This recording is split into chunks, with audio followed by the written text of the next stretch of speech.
Bueno, pues bienvenidas, bienvenidos. Muchas gracias, Jorge, por la invitación. Gracias también, por supuesto, a la Universidad Pública de Navarra. La verdad es que me hace muchísima ilusión estar hoy en este espacio que tiene un nombre tan maravilloso, Escuela de Democracia. Es un nombre con el que me siento muy identificado, ¿no? Con esa idea de que la democracia no es solo, o no debería ser solo, un sistema de gobierno, no debería ser solo pues un conjunto de reglas procedimentales para organizar la vida pública, sino que debería ser una forma de vida, ¿no? Y en ese sentido es algo que deberíamos aprender, no solo votando una vez cada 4 años o cada cierto tiempo, sino en nuestras interacciones cotidianas. Y precisamente hoy quería hablaros de la relación entre la democracia y la igualdad. Creo que es una relación íntima, una relación muy estrecha, y cuando no hay igualdad, la democracia se deteriora, ¿no? Entonces quería darle un par de vueltas, compartir con vosotros, con vosotras algunas ideas al respecto. Creo que, como decía Jorge antes, es una cuestión que ha cobrado bastante actualidad en las últimas décadas, o en la última década al menos, desde la crisis económica de 2008. La desigualdad ha pasado a formar parte de las preocupaciones ciudadanas de una forma mucho mayor que en el pasado. No es para menos, o sea, es razonable que sea así, porque la desigualdad, pues, al menos la desigualdad global, ha alcanzado proporciones estratosféricas. Por darlo así, por mostrarlo en un dato espectacular, hoy las 60 personas más ricas del mundo acumulan tanta riqueza personal como la mitad más pobre de los habitantes de la Tierra. O sea, hay 60 personas, caben casi un poco apelotonadas, ¿no?, en un autobús, acumulan tanto patrimonio como 3.500 millones de personas. Realmente no es un fenómeno nuevo. Los niveles de desigualdad en España ya eran muy altos antes de 2008. Lo que pasa es que ahora nos importa más. Los niveles de pobreza, pero también de desigualdad en España eran muy altos. Simplemente antes hacíamos como que no pasaba nada, y ahora, seguramente porque le vemos las orejas al lobo, le damos más importancia. Y hacemos bien en darle importancia, porque incluso si no nos va mal, incluso si nos va relativamente bien y no tenemos que temer a la pobreza o a la exclusión, la desigualdad deteriora nuestras vidas, deteriora nuestra vida en común. Es uno de los descubrimientos más espectaculares de las ciencias sociales de las últimas décadas. El modo en que la desigualdad, no la pobreza, la desigualdad relativa, la distancia entre los que más tienen y los que menos tienen, con independencia de que los que menos tienen pues no les vaya muy mal. O sea, da igual si en un país los más pobres tienen teléfonos móviles, no se mueren de hambre, tienen techo, da igual. Si la distancia respecto a los más ricos es muy grande, si esa distancia es grande, esa sociedad tendrá una enorme cantidad de problemas de todo tipo. Para empezar, menor esperanza de vida. No solo de los más pobres, también de los más ricos, pero un montón de problemas adicionales, ¿no? Toda clase de conflictos y malestares sociales. Sabemos que las sociedades más desiguales tienen peor salud, mayores índices de mortalidad infantil, mayores índices de enfermedad mental, mayores índices de obesidad, mayores índices de consumos de drogas, más gente en prisión, más desconfianza social, ¿no? No sabemos muy bien cómo pasa esto, ¿no? ¿Por qué en las sociedades más desiguales hay más fracaso escolar? Incluso, insisto, incluso si a los pobres no les va muy mal en términos materiales, ¿no? No sabemos por qué hay más acoso escolar. No lo sabemos, pero sabemos qué pasa, sabemos qué ocurre. Es como si la desigualdad se nos metiera dentro de la piel, se nos metiera en los huesos y nos obligara a llevar vidas peores, ¿no? Que la desigualdad no sea nueva no significa, por otro lado, que sea eterna o que sea inevitable. Y eso también es importante recordarlo, ¿no? La desigualdad no empezó en 2008, es verdad, pero los altos grados de desigualdad que existen en nuestras sociedades no son inevitables, no son eternas. Hace no tanto, bueno, en términos históricos, un suspiro, ¿no? Después de la Segunda Guerra Mundial, se produjo en todos los países occidentales una fuerte reducción de las desigualdades, una fortísima compresión de las desigualdades que no tenía precedentes en la historia del capitalismo. Fue un proceso muy rápido. En muy poquitos años se redujo muchísimo la desigualdad y se inició un periodo, yo creo que esto es interesante, se inició un periodo en el que la idea de que había que limitar las desigualdades extremas y que eso era parte de la democracia, una parte de la democracia tan importante como la libertad de expresión, por ejemplo, se volvió muy consensual. Quiero decir, que no era una idea exactamente de la izquierda, era una idea que compartía la izquierda y la derecha desde distintas perspectivas, con distintos valores, con distintos acentos, ¿no? Del mismo modo que la creencia en la libertad de expresión hoy la comparte la izquierda y la derecha, con diferentes acentos, con diferentes matices éticos y políticos, por supuesto, ¿no? En aquel momento, tanto gente de izquierdas como de derechas defendía la idea de comprimir las desigualdades sociales. Pongo un ejemplo.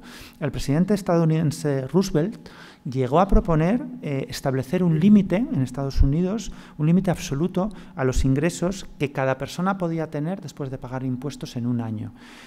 Consideraba que nadie debía quedarse, después de impuestos, insisto, con más de $25.000 de aquella época, ¿no? Hoy vendrían a ser unos $300.000, 250.000 euros, para entendernos, un montón de dinero, o sea, no es precisamente poco, pero desde luego la idea hoy de establecer un límite absoluto a lo que puedes ganar parece un delirio bolchevique. En aquella época lo impulsó alguien poco sospechoso de tener delirios bolcheviques, ¿verdad? Y lo cierto es que las encuestas decían que la mayor parte de los estadounidenses apoyaban esta medida. Aún así, Roosevelt no consiguió sacarla adelante. En lo que sí tuvo éxito fue en algo que en el fondo era muy parecido, que era establecer impuestos del 90% para los tramos más elevados de las rentas. El 90%. Imaginaos lo que sería hoy si les decimos a los más ricos que nos vamos a quedar con el 90% de lo que ganen a partir de cierto nivel de ingresos, ¿no? Y de hecho, esa no fue una ocurrencia de Roosevelt, esa fue la norma en muchísimos gobiernos occidentales, o sea, gobiernos capitalistas, en sociedades democráticas, hasta finales de los años 60, tanto para gobiernos de izquierdas como de derechas. Hoy eso parece efectivamente ciencia ficción. De hecho, hace unas semanas se conoció la noticia de que una de cada tres multinacionales españolas pagan impuestos menos del 10% de su beneficio global. El 10%. Estoy seguro que todos y todas los que estamos aquí pagamos bastante más en impuestos, ¿no?, que esas multinacionales. Bueno, yo empecé a darle vueltas a todo esto hace ahora unos 10 años, en un momento muy peculiar de nuestra historia política reciente, ¿no? Bueno, pues fue durante el famoso 15M, ahora se cumplen 10 años, es una época pues, que seguro que se ha mitificado muchísimo, que ha generado una nostalgia completamente absurda, pero bueno, que más allá de leyendas y exageraciones, creo que fue un momento importante, en el sentido que conectó nuestro país con una oleada de movilizaciones democráticas por todo el mundo y que planteó, con poco éxito, es verdad, pero que planteó la posibilidad de pensar la política de una manera diferente, ¿no? Y yo creo que eso es algo que sin mitificaciones merece la pena recordar. Y algo que ocurrió en ese momento fue que muchísima gente que nunca había intervenido en política se sintió urgida a hacerlo, ¿no? Y fue algo muy bonito, fue algo emocionante, pero que también sacó algunas tensiones sociales a la luz, ¿no? Muy pronto se empezaron a ver una serie de sesgos en esa oleada de participación política. El primero y más evidente es que apenas participaron migrantes en aquellas movilizaciones, ¿no? De hecho, en aquella época los migrantes estaban viviendo un momento durísimo, con una campaña muy fuerte de controles racistas, al menos en Madrid, y me consta que en otros lugares de España, ¿no? Pero es que además algo que pasó, y además yo creo que fue algo bastante generalizado, es que muy rápido empezaron a tener una gran centralidad, una gran visibilidad, una serie de reivindicaciones basadas en lo que podríamos llamar una especie de narcisismo meritocrático herido, ¿no? Es decir, lo recordaréis, aquella preocupación por los jóvenes que tenían uno o varios másteres, que sabían varios idiomas, extremadamente preparados y que se veían obligados para trabajar de ingenieros a emigrar a Alemania o a Inglaterra o donde fuera, ¿no? Y aquello era un drama y es verdad que lo era, ¿no? Pero claro, de lo que nunca se hablaba era de la muchísima gente que tenía que emigrar a Alemania o a Inglaterra o a Francia sin un máster, sin idiomas, en muchísimas peores condiciones, no para trabajar de ingenieros, sino para trabajar de camareros, ¿no? Aquello parecía que no era ningún drama, sino que era el orden natural de las cosas. De hecho, algo que siempre me llamó la atención es que mucha de esa gente no se calificaba a sí misma de migrantes, sino de expatriados, ¿no? De expatriados. Un poco dominaba la idea de que el auténtico drama de la crisis era el cierre, el bloqueo de las expectativas en las que habían sido socializados los jóvenes de clase media alta, ¿no? La promesa de vivir mejor que sus padres, la promesa de que si se esforzaban en los estudios, ¿no? si pagaban su hipoteca y eran dóciles en el trabajo, pues les iba a ir las cosas muy bien, ¿no? Y que ese era el drama de la crisis. Es absurdo completamente. Además fue absurdo desde el primer momento, no porque esos jóvenes lo hayan pasado bien, lo pasaron mal, efectivamente, pero su sufrimiento no tiene comparación con los que ya estaban mal antes de la crisis. Quienes peor lo han pasado durante la crisis son los que ya estaban mal antes de 2008, ¿no? Os pongo un ejemplo para poner esto en cifras, ¿no? Según el barómetro social del colectivo IOE, entre 2002 y 2014, los hogares medio altos, los centiles 50-90, ¿no? Realmente aumentaron su patrimonio en un 7%, o sea, mejoraron su situación, ¿vale? Los hogares medio bajos, o sea, los de los centiles 25 a 50, estos sí empeoraron su situación, pero un 16%, que es un margen, bueno, preocupante, pero que manejable seguramente para mucha gente. El 25% inferior, el 25% que menos tiene, perdió el 108%. O sea, lo perdió todo, perdió más que todo, o sea, se quedó endeudado. Esto es la media. Eso significa que hay gente que perdió el 200%, el 300%, bueno, son los desahuciados de sus casas, ¿no? Sin embargo, lo recordaréis, ¿no? En aquellos años se difundió mucho un eslogan que tuvo cierto éxito en los medios de comunicación, ¿no? Y era que, a diferencia de los jóvenes que habían estudiado un grado, un posgrado, que sabían varios idiomas, ¿no? Había otros que, bueno, que no merecían tanto nuestra compasión, que incluso eran hasta cierto punto culpables de su situación, porque habían optado por lo que se llamó la vida fácil. La vida fácil, ¿no? Y la vida fácil no era, no sé, vender cocaína en una esquina, ni afiliarte a un partido político, ¿no? Para corromper a constructores. No, la vida fácil era trabajar en la obra 40 horas a la semana, trabajar en un andamio 40 horas a la semana, ¿no? Eso era la vida fácil. Realmente es de locos, o sea, es completamente de locos, ¿no?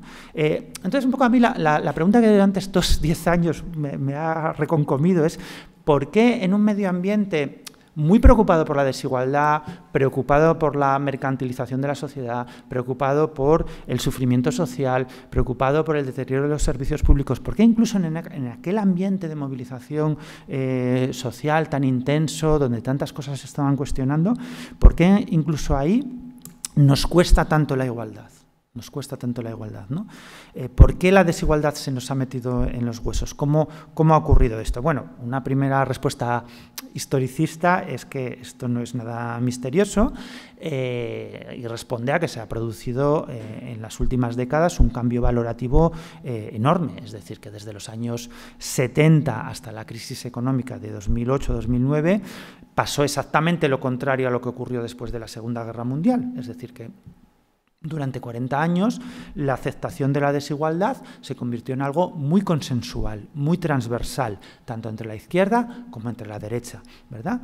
Efectivamente, el aumento de la desigualdad material ha sido una constante desde los años 70 del siglo XX, ¿no? Cuando las sociedades occidentales experimentaron una contrarreforma mercantilizadora que fue invirtiendo, fue destruyendo todo lo que se había construido después de la Segunda Guerra Mundial en términos de bienestar social, en términos de garantías sociales frente a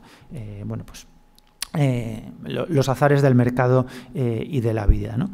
En esos años pues saltó por los aires todo el contrato social, que durante las 3 décadas posteriores a la Segunda Guerra Mundial había sido un poco el horizonte de intervención de las instituciones públicas democráticas, ¿no? Y eso fue lo que explica ese brutal proceso de acaparamiento de la riqueza por parte de una pequeña élite, y eso es una tendencia que, por cierto, no se ha detenido, sino que al revés, la crisis de 2008 ha acelerado, ¿no?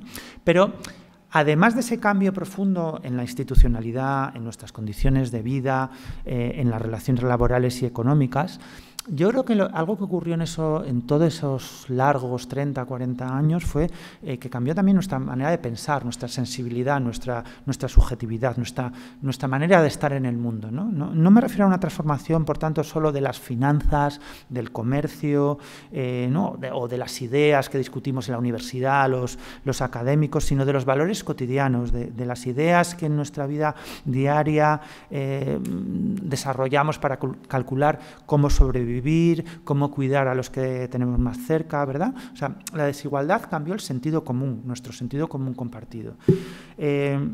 Por supuesto, el elitismo no lo inventó el neoliberalismo, esto es verdad, ¿no? El elitismo es tan antiguo precisamente como la democracia, y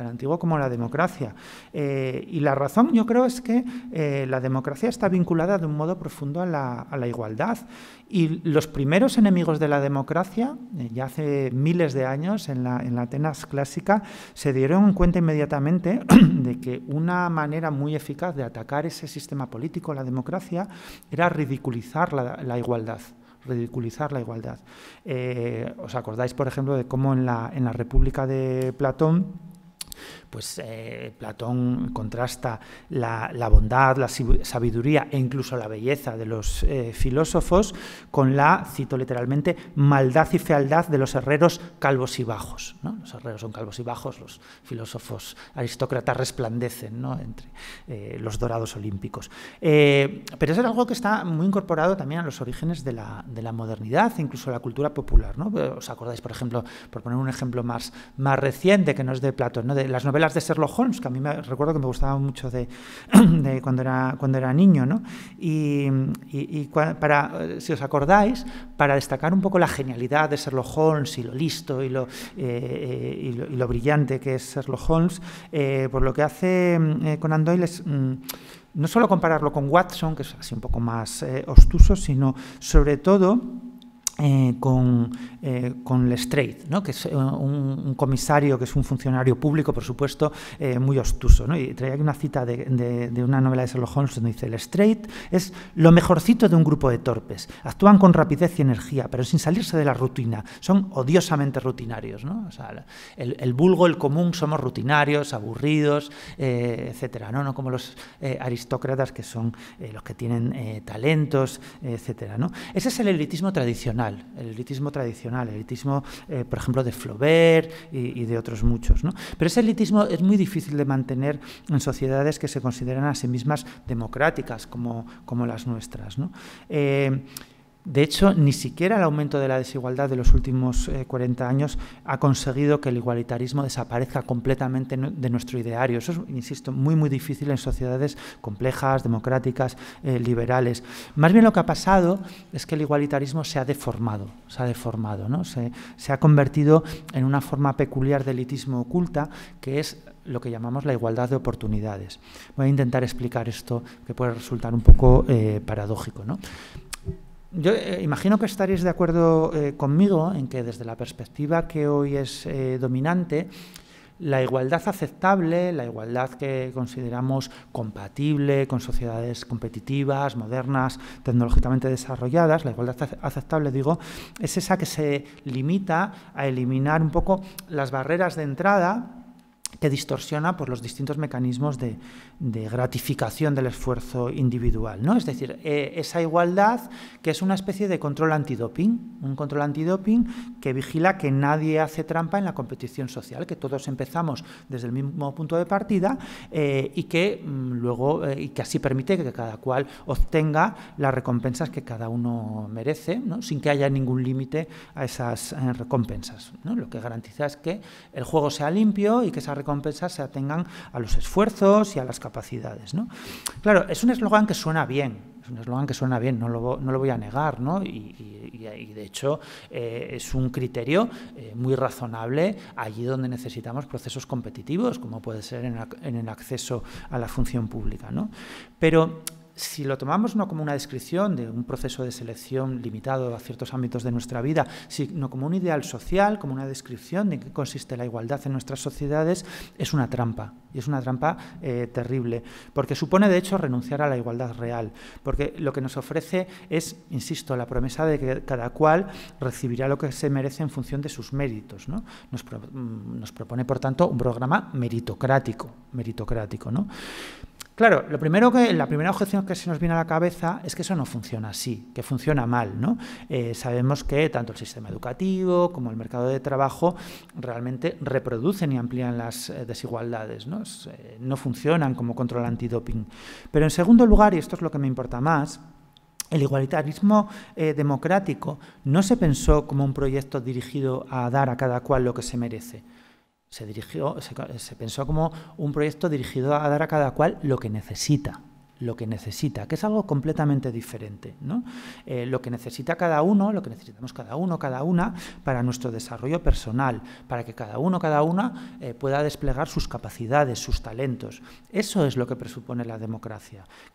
Porque fijaos una cosa muy importante, en una sociedad democrática presuponemos que todos los desarrollos personales, que todos los despliegues personales son igual de dignos. Presuponemos que el desarrollo personal de un noble y el de una persona discapacitada, el de un aficionado al fútbol y el de un poeta, el de un médico y una madre, todos esos desarrollos personales son igual de dignos. Puede haber algunos más útiles socialmente, eso es otra cosa completamente diferente. Algunos serán más útiles socialmente y eso va cambiando, por cierto, ¿no? A lo largo del tiempo, pero todos son igualmente dignos. Por eso el igualitarismo democrático no puede ser entendido como una especie de control antidoping antes de la competición social. Al revés, consiste en limitar los efectos de la competición. Desde un punto de vista igualitarista, esa idea tan habitual del ascensor social, no se dice mucho, no, el ascensor social se ha averiado. Esa idea del ascensor social es una aberración, una auténtica aberración, porque significa que alguien, la mayoría de hecho, se tiene que quedar abajo. Y en una democracia no debería hacer falta ascensores porque no debería haber distintos pisos, ¿no? Por eso no deberían hacer falta ascensores. De hecho, el problema de la idea de meritocracia es que al final, como decía antes Jorge, siempre es una forma de justificar los privilegios de las élites. Porque no nos engañemos, los ricos, los poderosos, siempre han defendido que se merecían su posición. Nunca han dicho, no, yo tengo esto porque sí. Se me dijo, no, yo tengo esto porque me lo merezco porque tengo más talento, porque tengo más capacidades militares, porque me lo ha dicho Dios, porque tengo más inteligencia o porque tengo más capacidad de liderazgo, ¿no? De hecho, si uno se para a pensarlo, la palabra meritocracia es una excelente traducción de aristocracia. O sea, si tuviéramos que traducir aristocracia al castellano sin usar una raíz griega, yo no se me ocurre mejor traducción que meritocracia. De hecho, la meritocracia es incompatible, profundamente incompatible con la democracia porque ofrece posibilidades teóricas de ascenso a los de abajo, sí, pero incluso si esa movilidad social es real, y no lo es, y hoy no lo es, pero si lo fuera, eso no socava la influencia de las élites de suyo.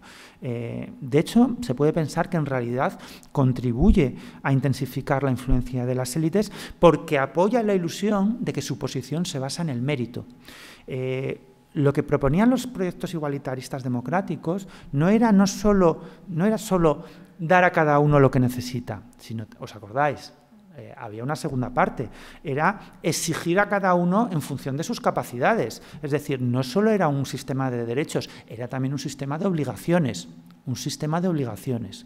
Y en ese sentido el elitismo meritocrático es casi un paso atrás respecto a otras formas de desigualdad, porque libera a las élites de cualquier tipo de responsabilidad hacia los demás, ¿no? Porque, como decía antes, pues se supone que lo que tienen se lo han ganado y que además, como cualquiera tiene oportunidad de llegar a su posición, si se esfuerza y tiene el talento suficiente, pues oye, es un sistema abierto y no tiene ninguna obligación, ¿no?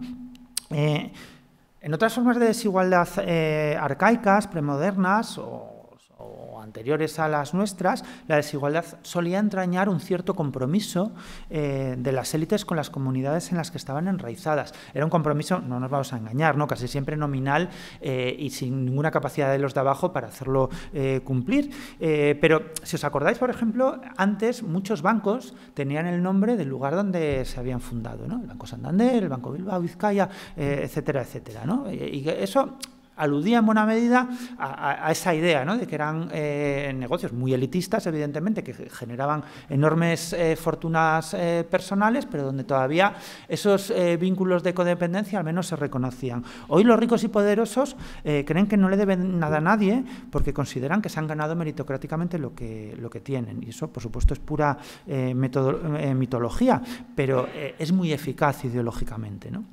Claro, cuando uno plantea estas objeciones, la respuesta de los partidarios de la meritocracia es siempre la misma, es muy curiosa, y es que lo hacen por nuestro bien, ¿no? Porque, claro, según una versión muy extendida de la meritocracia, beneficiar a los mejores, beneficiar a los que tienen talento, es necesario para fomentar el buen funcionamiento de las sociedades complejas, ¿no? Hay que premiar a la gente para que desarrolle talentos que son muy necesarios para nuestra vida en común, el talento de los médicos, de las ingenieras, ¿verdad? Porque si no, las ingenieras, los médicos, no estarán dispuestos y dispuestas a esforzarse desarrollando habilidades que es verdad, que son escasas, que son costosas, que no están al alcance de todo el mundo y que hacen nuestra vida mejor. Bueno, esta justificación de la desigualdad realmente piensa muy mal de esas personas con talento, ¿no? Porque sugiere que las personas más dotadas solo estarán dispuestas a ejercer esas capacidades, esos talentos, de forma socialmente productiva si disfrutan de una serie de incentivos en exclusividad. No si tienen una vida buena, sino si tienen una vida mejor que los demás, que son dos cosas muy diferentes otra vez, ¿no? ¿Por qué? ¿Por qué? O sea, y sobre todo, ¿qué legitimidad tienen esa clase de aspiraciones? Pensadlo así. ¿Qué podría argumentar, por ejemplo, un médico para decirnos que su interés por la salud pública decrecerá un 20% si sus impuestos no bajan proporcionalmente? O sea, ¿qué puede argumentar para decir algo así? La única justificación para esa exigencia es que quienes la hacen están en condiciones de hacerlas. Pero eso no es una justificación, ¿no? O sea, renunciamos a la igualdad, según ese racionamiento, porque hay alguien que empeorará nuestra vida o no hará la contribución a la mejora que está en su mano si no reconocemos sus privilegios. Bueno, eso es un chantaje, pero no es una legitimación, ¿no? Eso no es una legitimación, no es una justificación. Y de hecho es una idea muy rara si lo paráis a pensar, ¿no? Esa de que quien tiene algo que ofrecer a la sociedad no lo hará si no tiene a cambio alguna clase de privilegio, insisto, en exclusividad, por encima de los demás. O sea, porque podemos entender perfectamente que, yo qué sé, escritoras, periodistas, médicos, ingenieros, bueno, pues no quieran ejercer su oficio si no les permitimos que tengan una remuneración como contrapartida. Yo eso lo entiendo, ¿no? Pues que sea un oficio pagado. Bien, lo entiendo. O si no se les permite que esa sea su ocupación principal, pues también lo entiendo.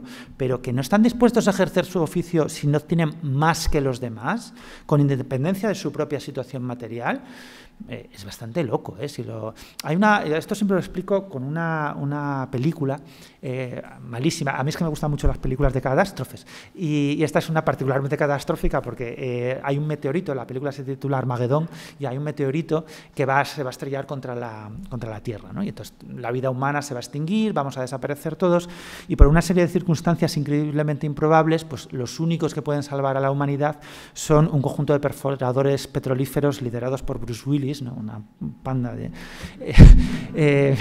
machos alfa, ¿no? Con una sobredosis de testosterona, ¿no? Y entonces, bueno, la humanidad, liderada por supuesto por Estados Unidos, les pide por favor que salven a la humanidad, les convocan en la Casa Blanca, ¿no? Y entonces los perforadores petrolíferos se hacen de rogar, ¿no? Y entonces hacen una serie de exigencias a cambio de salvar a la humanidad, ¿no? Ponen condiciones para aceptar el trabajo. condiciones muy variopintas, muy pintorescas, ¿no? Pues uno quiere una estancia en un hotel de lujo, otro quiere conocer la Casa Blanca, otro quiere que le quiten las multas, ¿no? Y entonces hay una exigencia unánime, todos piden lo mismo, y es que no quieren volver a pagar impuestos nunca más, ¿no?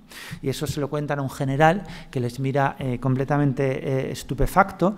Y lo ridículo del asunto es que, claro, los perforadores van a morir en cualquier caso, porque el meteorito va a acabar con la vida humana, ¿no? Pero incluso en esa situación, ¿no?, tienen que hacer valer los criterios meritocráticos, ¿no? Incluso así necesitan una recompensa diferencial por esa tarea, necesitan alguna clase de incentivo para que no sucumba toda la humanidad, ellos incluidos, ¿no? Yo creo que explica muy bien lo ridículo que es el elitismo meritocrático, cómo incluso en sus formas socialmente más beneficiosas es una forma de chantaje comparativo, ¿no? Que es una forma de chantaje comparativo que se da, de hecho, a menudo, es verdad, pero solo cuando existen contextos competitivos, solo en contextos competitivos, como por ejemplo en nuestras sociedades de mercado, ¿verdad? En cambio, en espacios no mercantilizados, como las sociedades tradicionales, como en nuestra vida familiar, en nuestros círculos de amigos, suele ocurrir lo contrario. Lo habitual es que solo aceptemos el liderazgo, la influencia, el consejo de personas particularmente generosas, de personas particularmente respetuosas, que precisamente no nos exigen nada a cambio, ¿no? Hay esto lo explicó muy bien un filósofo que se llama Gerald Cohen, se murió hace unos años, y lo explicaba imaginando, es una especie de parábola platónica, ¿no? Y lo contaba imaginando una acampada en la que un montón de gente, bueno, 20 o 25 personas, se van de acampada para irse de pesca, ¿no? Y decía Cohen, bueno, pues en ese contexto lo normal es que se repartan las distintas tareas de forma un poco amistosa, en función de las preferencias personales, de las necesidades, de las capacidades, ¿no? Y se usan muchos de los materiales para la acampada de forma colectiva, ¿no? Y la gente coopera, pues normalmente sin grandes conflictos. Y entonces Cohen lo que imaginaba era una especie de conjetura de lo que pasaría si alguien intentara obtener alguna clase de privilegio meritocrático, ¿no? Y para mostrarnos lo ridículo que sería. Y decía, os leo la cita, ¿no?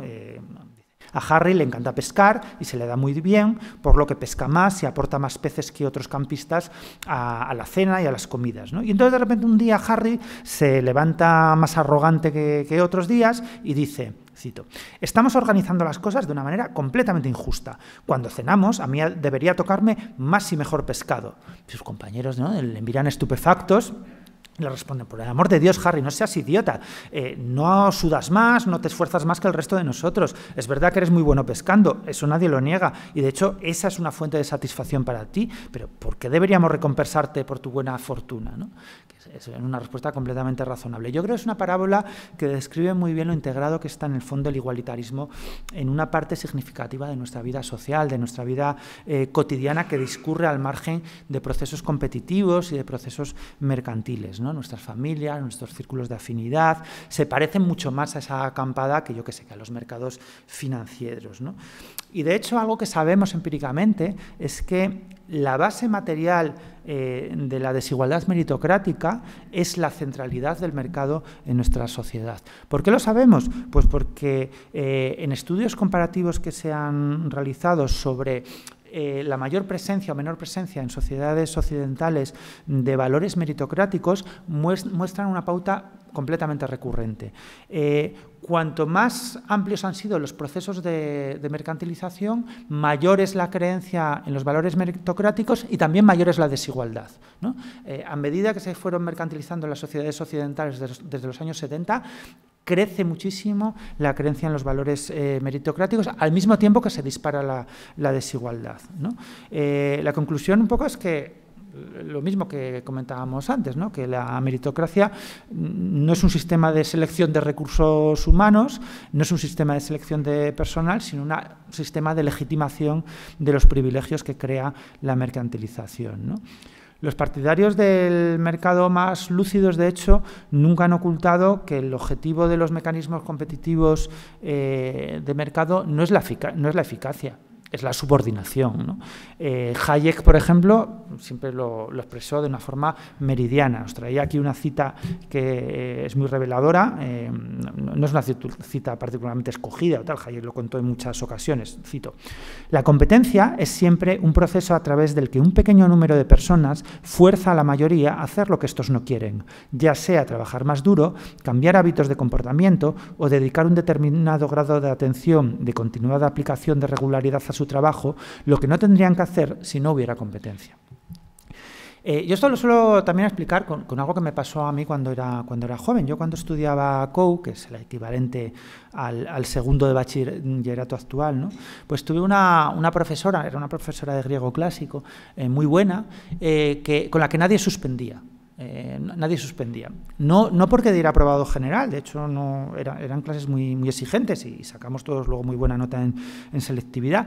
Nadie suspendía porque no te dejaba suspender. Éramos muy poquitos en clase, pues éramos 10, me parece, o algo así. Y entonces lo que hacía era que si suspendías un examen te obligaba a repetirlo tantas veces como hiciera falta hasta que lo aprobabas. Podías estar repitiendo el mismo examen hasta junio, aunque fuera un examen que te habías puesto en octubre. Y eso, bueno, por supuesto, había estudiantes que sacaban mejores notas que otros. No todo el mundo sacaba la misma nota, pero nadie se quedaba atrás y no se aceptaba tampoco que hubiera lagunas en el conocimiento adquirido de ningún estudiante, ¿no? Y cuando cuento esa historia, pues le suelen dar pues, una especie de ataque de ansiedad a los partidarios de la meritocracia educativa, ¿no? Todos esos que insisten en la importancia de los exámenes presenciales, en las calificaciones numéricas, ¿no? Y que todo eso es esencial para fomentar eso que llaman la cultura del esfuerzo, ¿no? Porque en el fondo esa historia lo que saca a la luz es que lo que realmente les importa de los exámenes no es verificar que todo el mundo aprende, porque esa información se puede obtener de 1000 maneras diferentes, ¿no? Lo que les importa es que en la educación pública haya ganadores y perdedores. Que haya ganadores y perdedores. Eso es lo que les importa de los exámenes. Igual que a Hayek con el mercado. Lo que les importa no es la eficacia ni la competitividad por sí mismos, sino que haya subordinados, que haya subalternos y ganadores, ¿no? Pasa exactamente lo mismo en educación que en el mercado, ¿no? Lo que buscan eso, insisto, los partidarios de la mercantilización no es la competencia por sí misma, sino que se generen perdedores. Mucha gente desconfía de la igualdad profunda democrática porque piensan que de ese modo se fomenta la irresponsabilidad, ¿no? Me parece un punto de vista, me parece una objeción que tiene valor, que deberíamos tomar en consideración, ¿no? Porque es verdad que, bueno, las obligaciones, los sistemas normativos profundos formaban parte, ¿no? de esa apuesta por la igualdad asociada a la democracia radical, ¿no? Esa idea de cada cual según sus necesidades, de cada cual de sus capacidades. Lo que plantean muchas personas que desconfían de esa igualdad profunda, de esa igualdad finalista, es que, bueno, si a todo el mundo le diéramos lo mismo, si a todo el mundo le diéramos lo que necesita para llevar una vida digna, entonces nadie se esforzaría, ¿no? Que todos nos tumbaríamos a la Bartola y que, bueno, pues que el esfuerzo necesario para sacar adelante muchas tareas sería inexistente. Insisto, me parece un punto de vista importante, pero también una perspectiva profundamente equivocada. Es equivocada porque yo veo a mi alrededor a muchísima gente sin estudios o con salarios bajísimos que se esfuerza increíblemente para salir adelante. No veo entre esa gente poco esfuerzo, al revés, veo mucho esfuerzo, ¿no? Y es verdad, el esfuerzo es importante, claro que sí, ¿no? Claro que sí. Lo que me parece es que no tiene ningún sentido pensar que la gente solo se esfuerza si obtiene una recompensa a cambio, o si obtiene más que los demás, o si tiene miedo al hambre y al paro. Eso es propio de niños malcriados, a los que hay que estar sobornando permanentemente, ¿no? Para que se porten bien. Los adultos y los niños no malcriados pues se esfuerzan cuando vemos que hacemos un trabajo con sentido, un trabajo que contribuye al bienestar de nuestra comunidad. Y esto es muy interesante también, como lo muestran muchos estudios cualitativos, pero también nuestra experiencia cotidiana, como incluso trabajos poco prestigiosos, mal pagados, precarios, muchas veces son hechos con profunda implicación, con profundo interés por las personas que los desempeñan. Trabajos relacionados, pues, por ejemplo, con la hostelería, trabajos relacionados con la limpieza o el cuidado de personas dependientes, trabajos muy mal vistos, poco prestigiosos, mal pagados y que, sin embargo, en los que la gente pone mucho de su vida, pone mucho interés, mucho esfuerzo, ¿no? Lo importante es que sean trabajos que la gente percibe que tiene sentido, ¿no? Incluso cuando son condiciones materiales terribles, con salarios deplorables, condiciones de precariedad espantosas, ¿no? Aún así la gente es capaz, ¿no?, de sobreponerse a esas condiciones y poner mucho de sí misma en esos trabajos y esforzarse mucho en esos trabajos, ¿no? Porque muchas veces el esfuerzo tiene que ver con la responsabilidad compartida, con la reciprocidad, ¿no? La igualdad en ese sentido muchas veces incrementa el esfuerzo y la responsabilidad porque no los hace depender del miedo al hambre o de la búsqueda de premios, sino justamente de esa idea de reciprocidad compartida. Y yo creo que a veces la gente atribuye ciertas virtudes a la meritocracia porque la entiende como la posibilidad de que, con independencia de cuál sea tu situación social de partida, tengas la oportunidad real de dedicarte a aquello que se te da mejor y que esa posibilidad implique una cierta responsabilidad social. A mí eso me parece muy razonable. Por supuesto que sí, ¿no? Pero me parece que eso no tiene nada que ver con la meritocracia, tiene que ver con la movilidad social horizontal. Que es algo muy diferente a la meritocracia, ¿no? Es completamente razonable que intentemos que sea pues eso, periodista, música, médico, ingeniera, lo que sea, ¿no? Cantante, aquellas personas que tienen más talento para ello, independientemente de sus condiciones familiares y sociales, ¿verdad? Es completamente razonable. Otra cosa diferente es que esas personas tengan que tener alguna clase de privilegio, ganar más o tener más prestigio que los demás. Eso son cosas diferentes, ¿verdad? Completamente diferentes. Alguna gente, otra objeción que se pone muy a menudo, a alguna gente le parece que en una sociedad compleja, tecnológicamente desarrollada, de masas, es imposible que todos ganemos lo mismo, ¿no? También es una objeción muy habitual. Bueno, yo a eso suelo responder, vale, está bien, acepto la objeción. Pero entonces dime cuánto debería ganar de más los que más ganan respecto a los que menos ganan. No digamos más, menos, dime cuánto, ¿no? Cuando lo planteamos así, y esto es un estudio que se ha hecho empíricamente, es muy llamativo que las desigualdades que a la gente le parecen aceptables, tanto entre la gente de izquierdas como de derechas, son muchísimo menores que las existentes, ¿no? Podríamos hacer el experimento aquí y ahora, ¿no? Y preguntar, bueno, ¿cuánta desigualdad crees que debería haber en una empresa, en una sociedad en general, ¿no? Y la gente suele decir, bueno, pues que gane el que más gana 3 veces más que el empleado medio, 5 veces más, 10 veces más. O sea, casi nadie dice 20 veces más, nadie absolutamente dice 100 veces más.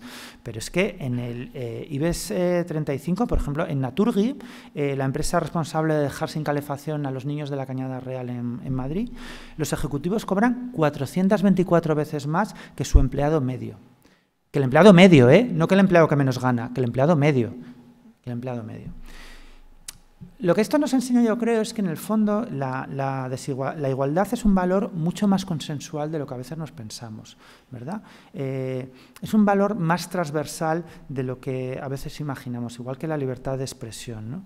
Yo creo que hay mucha gente que es mucho más igualitarista de lo que ella misma se piensa, que incluso quien hoy desconfía de aquellas políticas igualitaristas porque les parece que no reconocen el esfuerzo y consideran que se debe premiar el mérito, rara vez les parecen razonables las desigualdades extremas que existen hoy.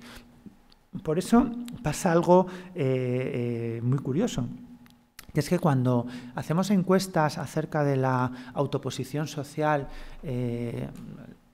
la clase social en la que nos ubicamos, ¿no? Le preguntamos a la gente, ¿usted a qué clase social cree que pertenece? Bueno, pues sabéis que Es muy conocido que mucha gente de clase baja, que gana muy poco, se considera de clase media, ¿no? Y esto, con mucho paternalismo, suele ser motivo de irrisión. Mucha gente de la izquierda política se ríe de ellos, jaja, qué tontos, no saben que son proletariados, se creen que son de clase media, están todos alienados, jaja. Lo que nunca se dice es que pasa lo mismo por arriba. Cuando hacemos encuestas, nadie se autodefine como de clase alta, nadie. Y prácticamente nadie se autodefine como de clase media alta. Todo el mundo también se define como de clase media. ¿Pasa por abajo? Sí, pero también pasa por arriba, ¿no? Y esto yo creo que es llamativo, ¿no? Yo creo que hay algo que nos incomoda en la desigualdad. Hay algo que nos incomoda en la desigualdad, algo, eso que comentaba al principio, ¿no? Sabemos en el fondo, subjetivamente, eso que sabemos también empíricamente, que la desigualdad hace nuestras vidas peores. Yo creo que en el fondo de nuestros corazones sabemos que la desigualdad deja una herida profunda en nuestras vidas, que hace peores la vida. Por supuesto de quienes peor están, por supuesto que sí, pero también de la mayoría, incluso de los que están arriba del todo, ¿no? Esto lo vemos también muy intuitivamente, ¿no? En las sociedades más desiguales del mundo, las clases bajas viven fatal, viven terriblemente, ¿no? En sociedades como la colombiana, por ejemplo. Pero las clases altas tienen una vida de mierda también, ¿no? Encerrados en sus mansiones de lujo, sin poder salir, sin escolta, permanentemente aterrorizados, ¿no? O sea, todo el mundo vive peor, por supuesto muchísimo peor los que peor están. Pero tampoco es una vida buena para los que mejor están, ¿no? Y yo creo que eso lo sentimos en el fondo de nuestros corazones. Hay una anécdota que también suelo contar, y con esto la quería contar para terminar, que ejemplifica esto, que recoge muy bien esta idea de que hay una fuerte relación entre la igualdad y la vida buena colectiva. Es una anécdota que tiene que ver cuando en 2005 murió Joseph Heller, el autor de la novela Catch-22, de Trampa 22. Pues su amigo y también novelista Kurt Vonnegut, el autor de Matadero 5 y tantas otras novelas, pues publicó en el New Yorker una necrológica muy curiosa, era un poema. Pero era un poema que recordaba algo que les había pasado en una fiesta a la que les habían invitado a los dos unos millonarios, ¿no? Entonces, bueno, quería terminar leyendo este poema necrológica. Dice así: una historia real, palabra de honor. Joseph Heller, un importante y divertido escritor ya muerto, él y yo estábamos en una fiesta que daba un billonario en Shelter Island. Yo le dije: Joe, ¿cómo te hace sentir saber que solo ayer nuestro anfitrión puede haber ganado más dinero de lo que obtuvo tu novela Catch-22 desde que se publicó? Y Joe dijo: bueno, yo tengo algo que él nunca podrá tener. Y yo dije: ¿qué demonios es eso, Joe? Y Joe dijo: suficiente. Nada más. Muchas gracias.